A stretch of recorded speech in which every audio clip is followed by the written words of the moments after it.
Your brain, your gut, and your mental health.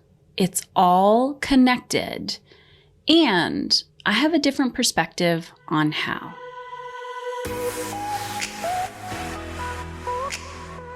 Hey ladies, I am back, and today I'm really excited to share Lori Aikman with you. I may be saying her last name wrong. It is spelled Aikman. Aikman? Lori Aikman? I should know her last name. She's been in my community for a while. And I absolutely love Lori. And we're going to dive into why I even had her on today's podcast. But I want to give you a quick background on Lori. She's a functional medicine nurse practitioner who guides women to align with their body's unique needs so they can feel great, so they can have a full life that they love. Of course, we all want that. She worked in family practice for years, and she saw woman after woman struggling with fatigue, weight gain, mood swings, insomnia, period problems, and low sex drive, and so on. When her traditional medicine training fell short of helping these women, this led her to discover the functional medicine world. And so she now works with women to discover the root cause of their symptoms and heal through holistic means. You can find her video series called The Top 3 Reasons You Still Feel Like Crap, even though your doctor says it's normal, at loriaikman.com/freebies. So Lori, LORIAIKMAN.com/freebies,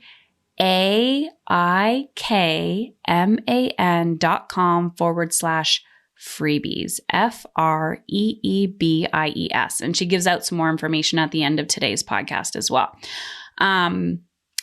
Lori is amazing. And the reason why I wanted to have this conversation on the podcast is because I talk a lot about being emotionally uncomfortable. And Lori and I dive into, many conversations. We jump all over the place. But, I think sometimes we compartmentalize everything. And I see a lot of humans in general, like, in hardcore search for disease, hardcore search for answers. And I too search for answers, and I want to know a diagnosis, and I want to know why my children are acting the way that they're acting, or why my brain works the way that it is, or why my body is doing what it does. But I just don't want you to live in a state of chronically searching for what is wrong with you and shifting your mind into, I deserve to feel good now. And so everything that I talk about, whether it's today's podcast or other podcasts, it's always through this lens of how do you want to feel? Because while we can go to the doctor or nurse practitioner, functional medicine, natural medicine, I don't fucking care who you see, healer, shaman, you rub cat shit all over yourself because you read it on frickin' Google. My point is, if you have a symptom, that is your body's way of saying, listen to me. And yes, you can go on this journey of figuring out what is my body actually telling me. But I also want to highly encourage you that you can take action today, and it can cost you $0 today to change the way you feel just by how you live your life and your daily habits. So we're going to dive into Lori's podcast today, and I want to fucking hear from you. I want to know, what do you identify as? What was your biggest aha moment? Because we can all feel fatigue. We can have weight gain. We can have mood swings. We can have insomnia. We can have period problems. We can have low sex drive. And some of these just might be seasons because we're in a stressful season, or we're grieving, or there's something going on. But I never want to hear you say, it's my age, or that's what happens when you get to XYZ season of your life. That is you playing the victim. And I am here to tell you, if you are willing to be emotionally uncomfortable, and not just in some areas of your life, to feel good. To feel good equals being emotionally uncomfortable. I challenge you to do the things that you know are going to make you feel good while you are on the search for what your body is trying to tell you. Let's dive in to today's episode, and I look forward to knowing what is your aha moment. Send me a DM on Instagram at Heather Chauvin.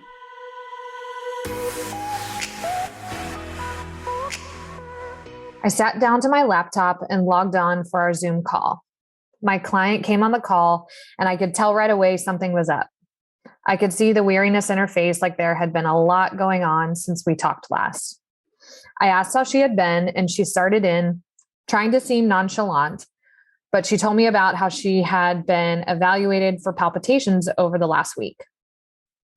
She continued to tell me how she's been under a lot more stress lately, which she thinks is causing the palpitations. She's a single mom. She moved recently, and the demands of work have just been piling on. She went to her family doctor to get checked out, and they decided to take her off her ADD medication because it could be triggering the palpitations or at least making them worse. That is when the tears started to come. Without her ADD medication, she was now struggling to focus at work, and this just added to the pressure that she was already feeling there. Of course, this was spilling over at home. She found herself yelling more and, of course, feeling guilty for yelling.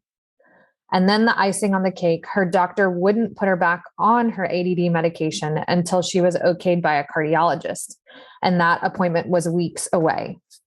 If I could have hugged her through the screen, I would have. Thank you. So, Lori, can you give us a little bit of a background on your professional experience? We're going to dive into, we're not calling it Eastern, Western, or functional medicine, but it's really about this epidemic of managing symptoms and not getting to the root cause. So a little bit about your background. Yeah. So I'm a nurse practitioner is my training. And my certification is in family practice. So I worked in the traditional medicine setting for many, many years, a lot in the hospital and then in family practice. And when I was transitioned to family practice, I don't know, just because I'm female, I saw a lot of women in my practice, and they would come in with these different symptoms, feeling tired, new anxiety, new depression, sometimes hormonal symptoms like their hair is thinning, their hair is thinning or falling out, maybe period problems, things like that. And everybody would always want like their thyroid checked. Like, let's do the labs, let's check the thyroid. And a lot of times we'd check and nothing, there would not really be anything wrong. Everything would be in range for, traditional medicine or Western medicine standards. So it's just kind of frustrating for me because I, really want to help my client, my patients. And it would suck to kind of not come up with any answers. And then I knew my patients were still struggling with all these symptoms, and just not really knowing how to help them. That led me to look for answers. And that's when I found functional medicine, which is more, if anybody doesn't know what that is more looking at the root cause and looking at, say, tests, blood work you may have done, looking at a more narrow lens rather than like, okay, here's this broad range. And if you're outside these broad ranges, okay, now you have this disease. But if you're in the middle of there, you're okay. Mm-hmm. Even though you have these symptoms and you feel like shit. And, maybe somebody tells you, okay, take this antidepressant or take this pill to, mask your symptoms, but it's not really taking care of or getting to the root of what's really going on.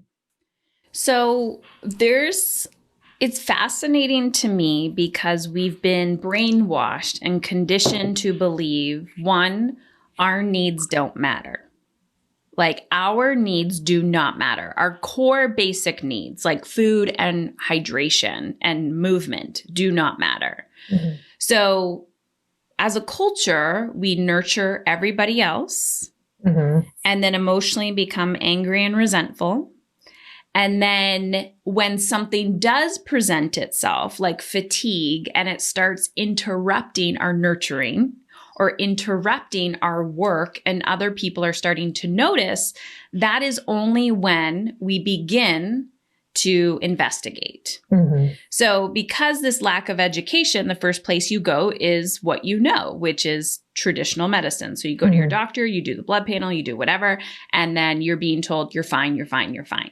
Mm-hmm. You don't have the mental or physical capacity to get a PhD in how the body works or functional medicine. So then you start to listen to podcasts, you start to read books, and it's incredibly overwhelming. Mm-hmm.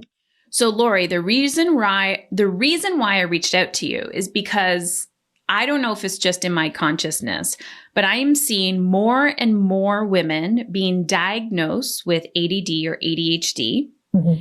And then it being, and people in general, it being this like, people are like, oh, women forgotten. And I was like, yeah, women have always been forgotten, FYI, in the medical system. Yeah. But also people searching for a diagnosis. And you and I had this conversation before we hit record, and you said you read it in my book. Yes, I had cancer, right? One, I neglected myself to the point where it was stage 4.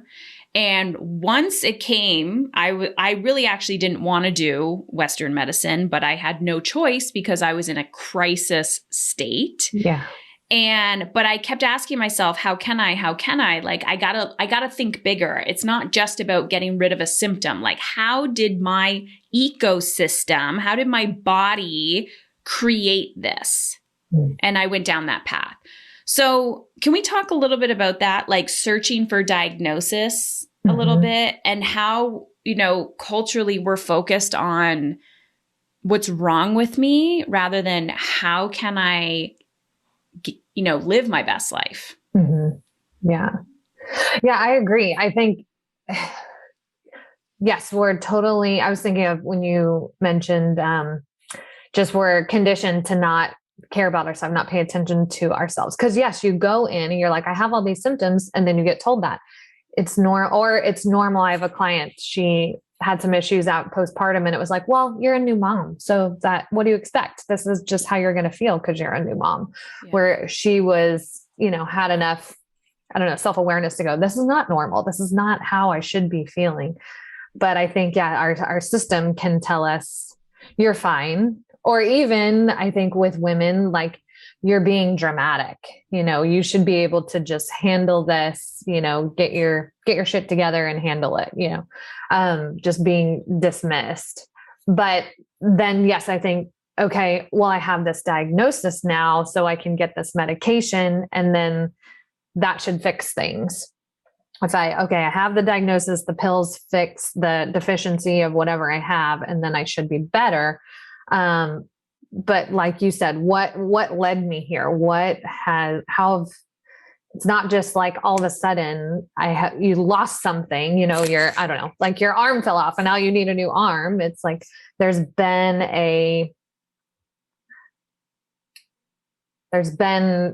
issues going on. Your body hasn't been taken care of for years, a lot leading up to this. Mm-hmm. And now how do we look back and say, okay, instead of maybe, yes, you need the pills, but what else do you need to do to help support your body, and keep it from getting in a worse state? Because taking the pill doesn't always fix the symptoms or keep the symptoms from getting worse or leading to something else where you're, sometimes, okay, here's another pill. Here's another pill for this symptom. And here's another pill for this symptom. Yeah. So. I always find this duality between, like, there's a lot of shame and stigma around medication. And I always say medication saved my life.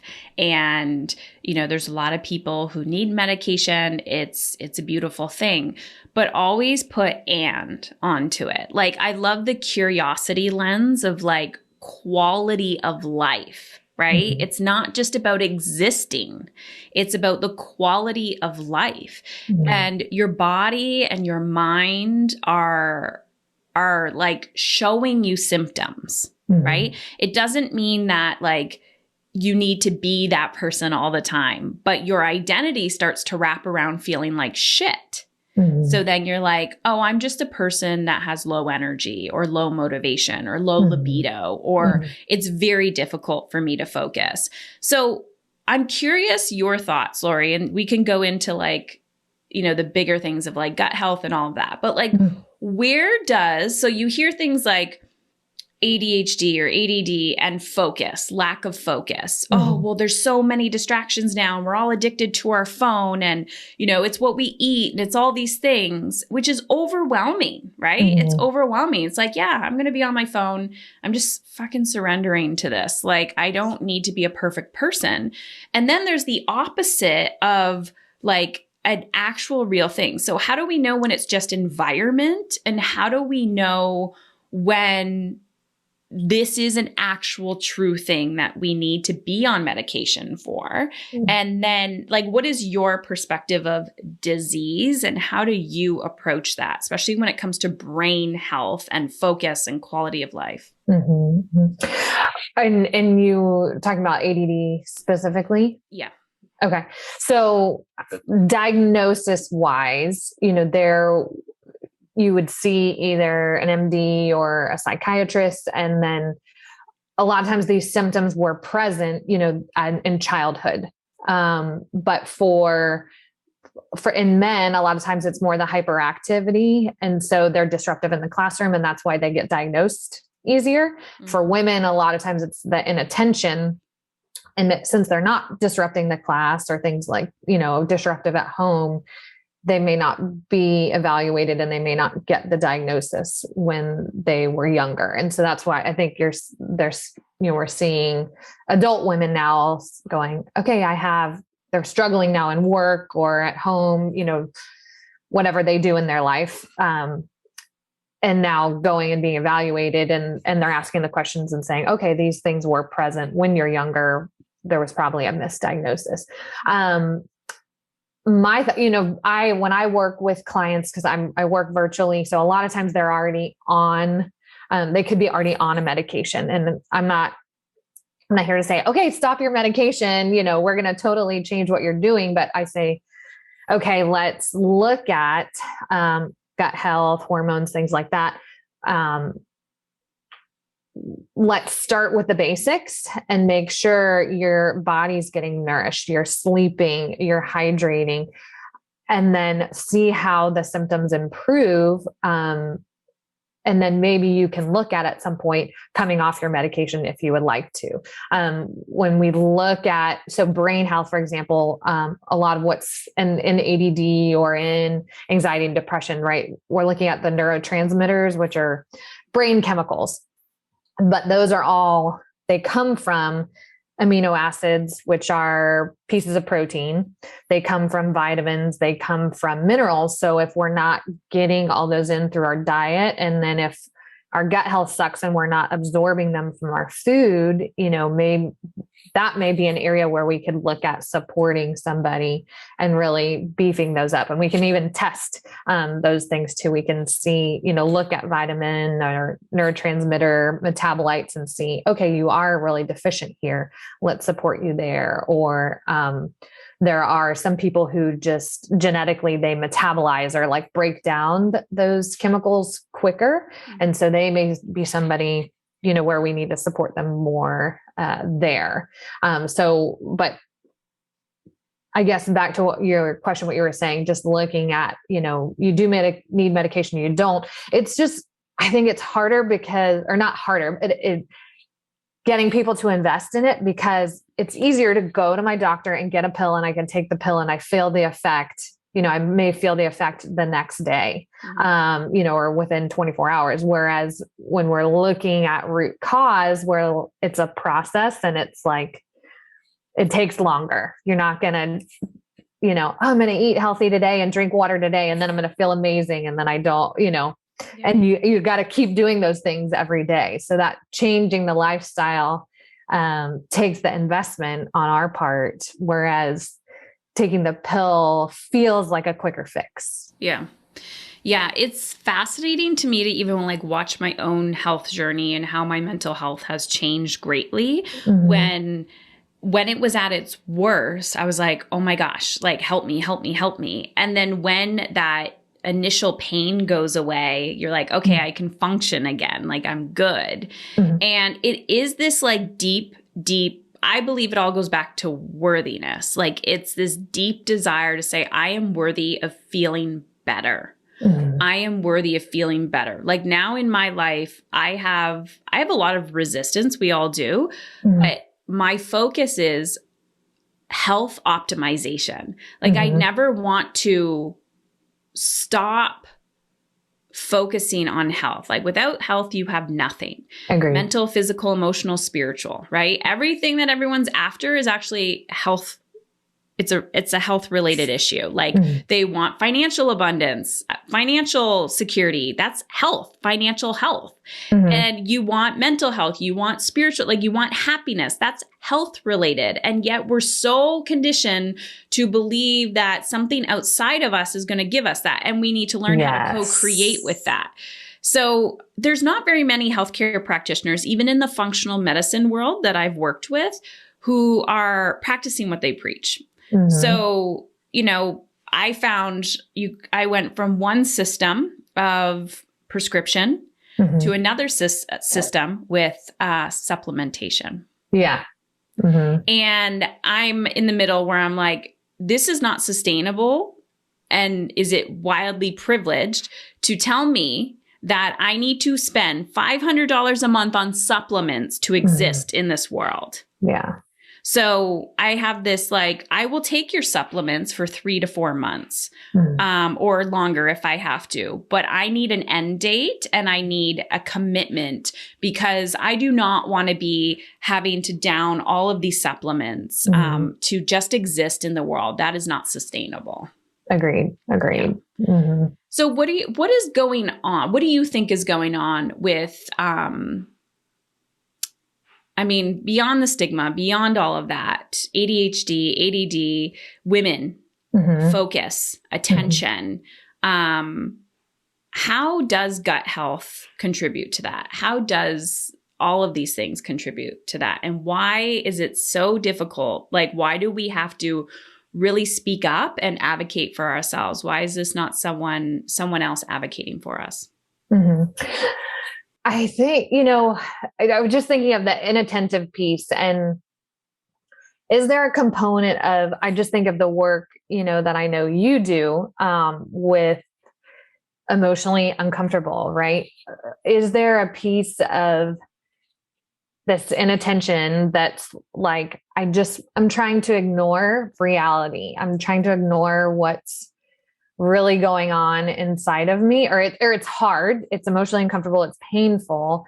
And so my mind is going everywhere, because that's easier, to keep myself distracted. Not that people are like intentionally doing that. That might be subconsciously. I'm all over the place because it's painful or it's hard to like really look at life. I think I'm just curious, that might be, that might offend somebody or piss somebody off, but, is there a component there? I think that's been true even for myself. It's easier to stay busy than to really look at reality. But then two, to speak to like the physiologic side, whatever, what's actually going on in the body, like the gut health. So we've got a ton of nerve cells, neurons in the brain, right? The next biggest place where we have nerve cells is in the gut. And so those neurotransmitters, those chemicals like your dopamine, serotonin, things like that, they go from nerve cell to nerve cell. So when we have a ton of inflammation in our gut because we have a processed food diet, or even if it's not processed food, I have clients that are like, I eat healthy and I'm still a mess. I don't understand why I'm eating organic and I'm working out and I still feel like shit. That gut health piece is so important of decreasing inflammation down there so that we can absorb the nutrients from the food we're eating. And then the piece of if the microbiome, it's a very, everybody's talking about the gut microbiome, but if your good and bad bacteria and yeast in your gut is off and there's bad bacteria overgrown there, that's going to cause a lot of inflammation. So then we have all these nerve cells, that inflammation down there is affecting our levels of serotonin and things like that. So we do they even see this, in your traditional medicine doctors, like IBS patients. A lot of times they're treating them with depression meds as well, because they see there is a link. There's mood disorder along with your IBS or IBD, inflammatory bowel disease patients. So there is like that. There's truly something going on there physically. Do you think 100% of the time, if there's like a mental or emotional dis-ease in functional medicine, like from that perspective, there's always 100% something else going on in other areas of the body? My opinion, yes. Maybe that's not, I fixed my gut health and then my depression or anxiety or, attention is going to be totally fixed.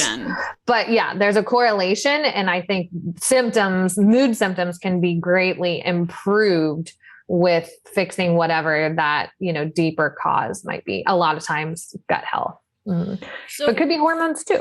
Yeah. So when I'm looking at adults or children, of course, when you're observing somebody else's lifestyle, you can see it because you're not emotionally attached to it, right? When you're in it yourself, you're in your own shit, you're just stewing in it, you really can't see it. And when I look at, let's say, my teenager, okay, there's so much that I have no control over. And as a small child, I had more control. And now it's like, okay, you're going to do this in your teens and 20s. And then in your 30s, you're going to be trying to repair your health because you're going to see how nutrition and exercise and lack of whatever sleep, it affects everything. At the core of all of this, like, I just see this duality. And I know this conversation is very general around like women, ADHD, focus, all of that. But gut health, like we're just planting so many seeds here. Like the first gut reaction, Lori, why do you think women, not children, we will do anything for our children, not men. Why do you think women refuse to dive deeper into their health?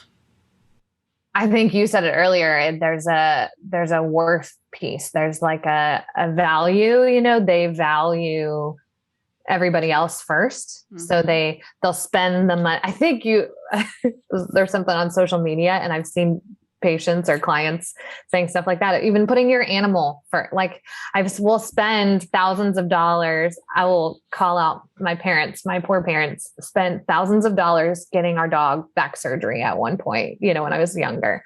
But we won't spend, this for example, a lot of functional medicine stuff is not covered by insurance. Spending a couple $100s on this test to figure out what's really going on. I can't spend that. But if it was your kid, you'd do it in a heartbeat. Yeah. You would do it in a heartbeat, or your spouse or whatever. And when you look at it, when people are like, I can't afford it, right? I can't afford it. Every time I hear that now, as long as someone's willing to have a conversation, because I will literally go to the end of the earth for you if you are willing to walk next to me. I can't afford it. Cool. If this is a real thing, let's figure it out. Let's create a payment plan. Let's figure it out. Let's start small, right? Let's figure it out. But we have to realize that what we're valuing and prioritizing is not in alignment with our desires.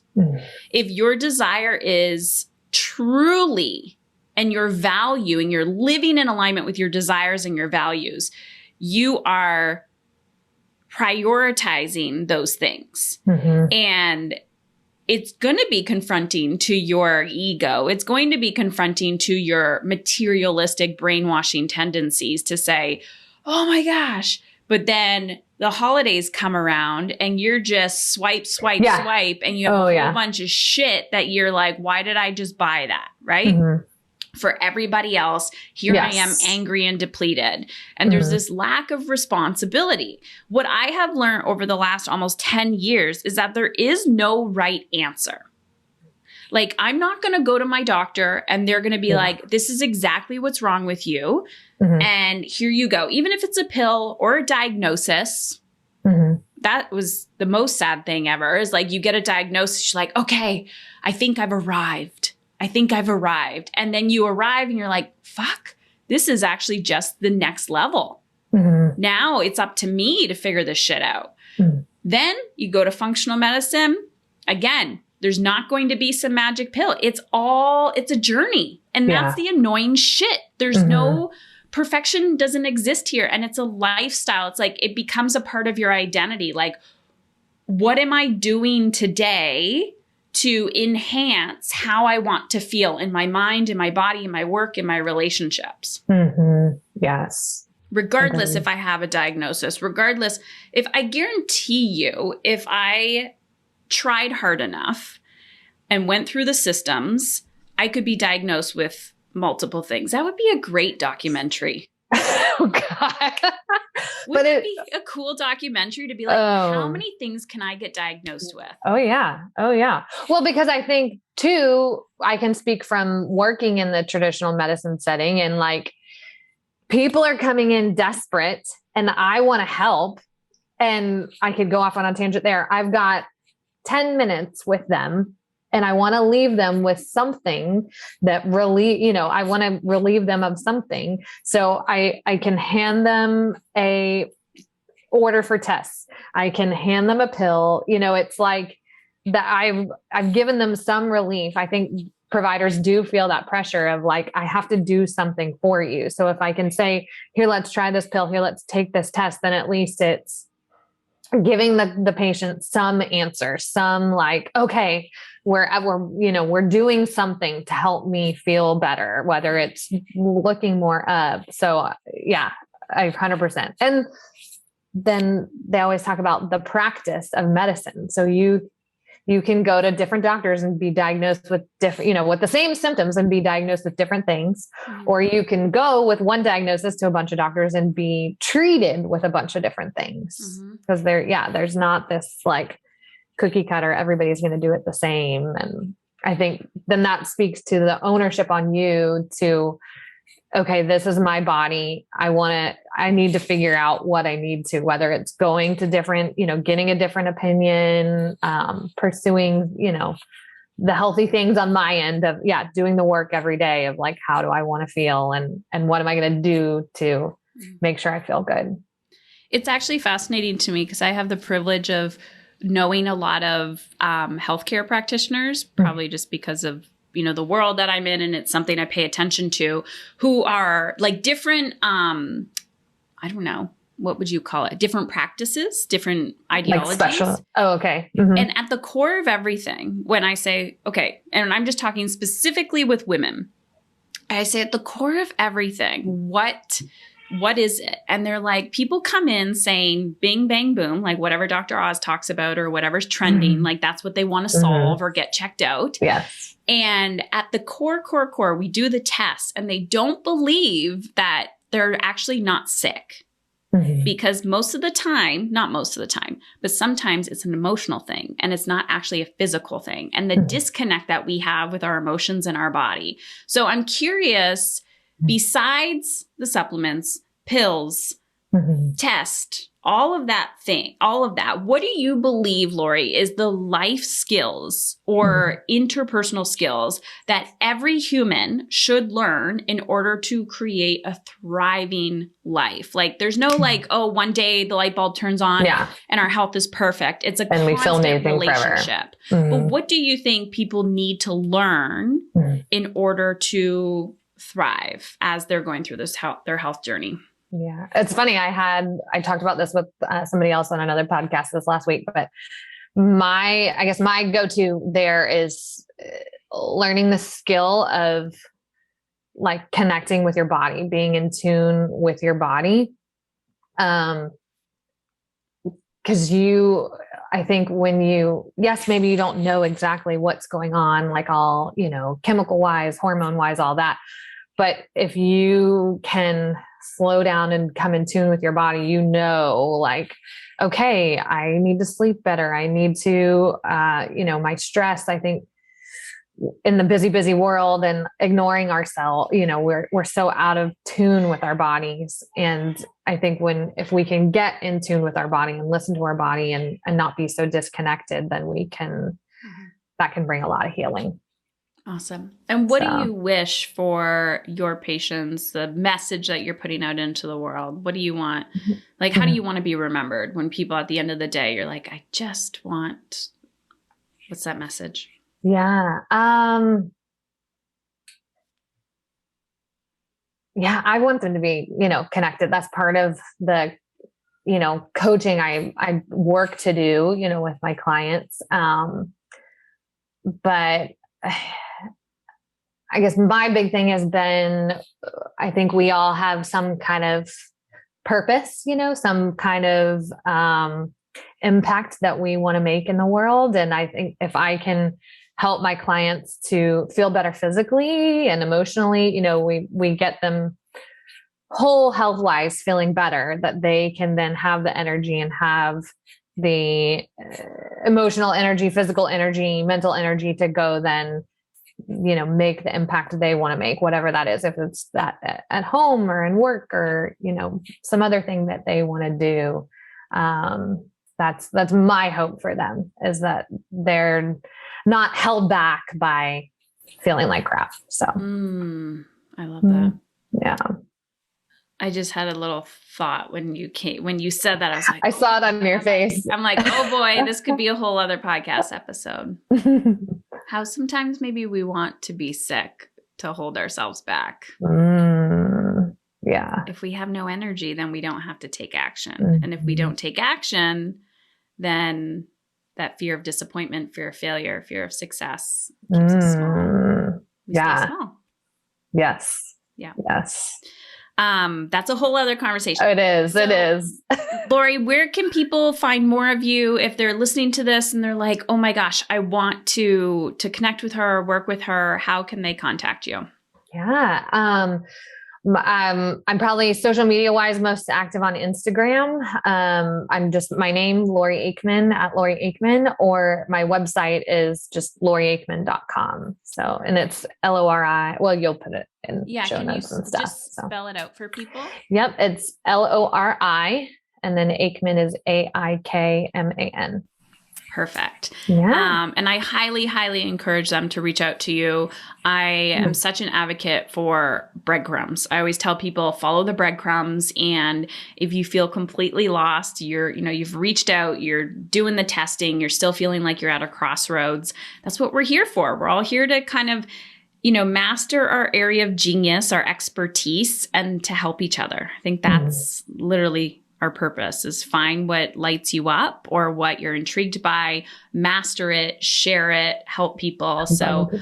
Lori, I know you are a huge advocate for women thriving, and I just want to say thank you. Thank you. Are you ready to take back control of your time and energy? But the thought of where to start feels overwhelming. I created something for you. It's called the Energy Finder Quiz. Yep. This quiz takes less than 2 minutes and it helps you identify where to focus so you can conquer your dreams without feeling like you're failing as a mother. After coaching hundreds of women, helping them reverse engineer how they want to feel in their personal and professional lives, I started to notice 4 hidden skills that women must master in order to create the work-life balance that they crave. So head on over to Heather Chauvin, CHAUVIN.com/life quiz. Heather Chauvin, heatherchauvin.com/life, LIFE quiz, QUIZ, and get started. I even give you specific podcast episodes to listen to based on your Energy Finder quiz results. The goal is to show you where to focus so you can regain your time and energy and become the woman you deeply know you are capable of becoming. heatherchauvin.com/life quiz.